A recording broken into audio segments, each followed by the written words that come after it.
vệ cho tình yêu đôi lứa, trong tình yêu đẹp, từ đó nảy sinh ra những tình cảm mới từ sự vĩnh hằng, tình yêu thương gia đình. Vâng, vào ngày hôm nay, trong giờ phút hạnh phúc của buổi lễ, những bông pháo hoa tươi mừng đã được nổ lên để chúc mừng đời hạnh phúc, chúc mừng cho ước mơ và khát vọng của cô dâu và chú rể. Và chúng tôi hy vọng rằng hai bạn sẽ luôn luôn cùng nhau vượt qua những thử thách của cuộc sống để xây dựng một cuộc sống vinh hoa phú quý. Xin chúc mừng hai bạn. Xin mời hai bạn chúng ta hãy quay trở lại sân khấu, cùng chung tay cắt bánh cưới, thể hiện tình yêu ngọt ngào, sự thủy chung son sắt. Xin được kính mời.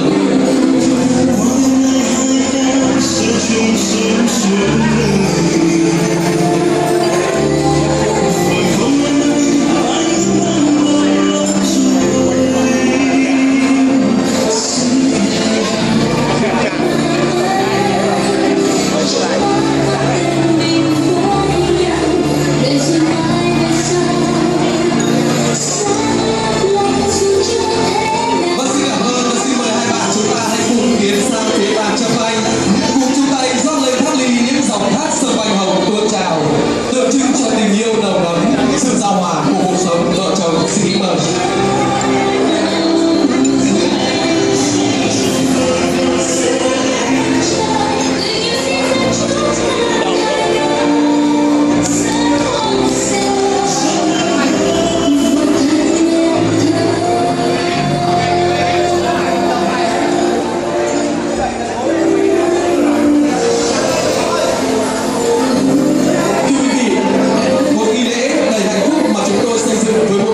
Rất giản dị, cô dâu và chú rể hãy cùng nhau chung sức chung lòng xây dựng cuộc sống thật nhiều hạnh phúc, thật nhiều niềm vui.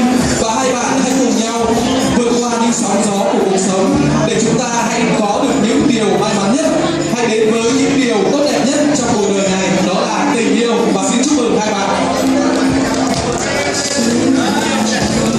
Xin mời hai bạn chúng ta trở về vị trí của mình ạ. Vâng, và để đáp lại tình cảm của hai mẹ, xin mời cô dâu chú rể cùng nâng những ly rượu hồng kính dâng lên hai mẹ của mình. Xin kính mời.